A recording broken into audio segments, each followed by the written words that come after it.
One of the more traumatic moments in the ancient history of mathematics was the discovery of irrational numbers. Well, it was traumatic to the Pythagoreans at least, because they believed that everything could be understood in terms of whole numbers or rational numbers. It turns out that the length of the diagonal of a square of side 1, the square root of 2, is irrational. And that's what we're going to prove today. Are you ready? Let's discover the maths.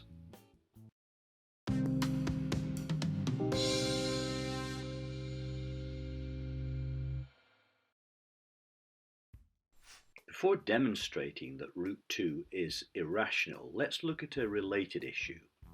The fundamental theorem of arithmetic states that every natural number greater than 1 can be expressed as a prime factorization. In other words, a product of powers of prime numbers.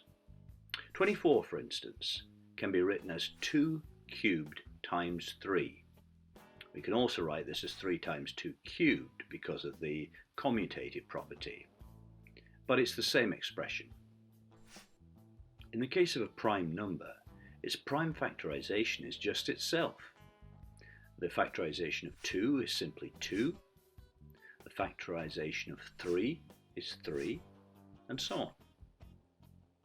Now what happens if we square a natural number that's greater than 1? Think about 24 squared.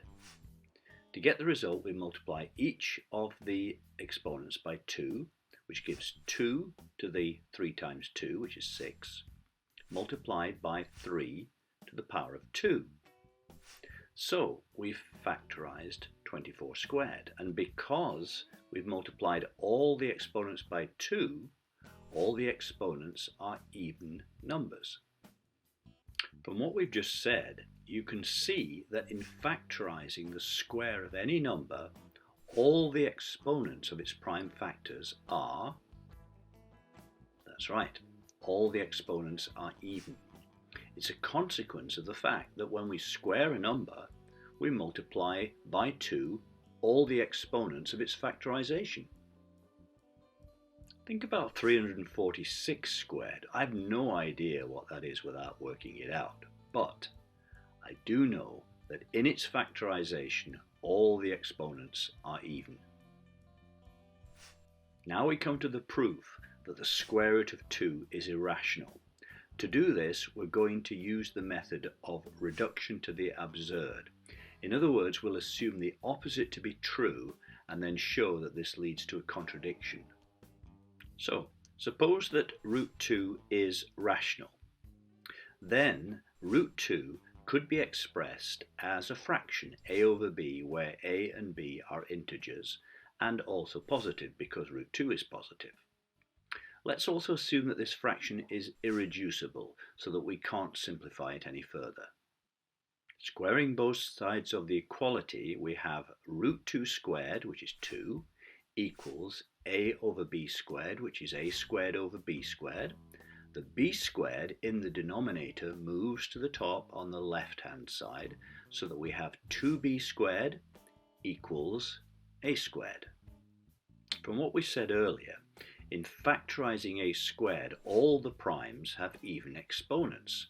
All the prime factors of b squared also have even exponents, but then we multiply by 2, which has an exponent of 1.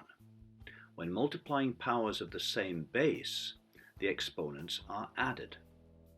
So on the left-hand side, 2 would have an exponent of 1 plus an even number, which would give an odd exponent. We've obtained a number with 2 different factorizations because the factor 2 has an odd exponent on the left side and an even exponent on the right. But the prime factorization of a number is unique. So we're led to a contradiction. A contradiction of what? A contradiction of the assumption that the square root of 2 is rational. Therefore, the square root of 2 is irrational. In the same way, We can show that the square root of any prime number is irrational. What's more, the square root of any number that doesn't have an exact root is also an irrational number. I hope you've enjoyed this. Please subscribe to the channel if you haven't already, and I'll see you again very soon to discover more maths.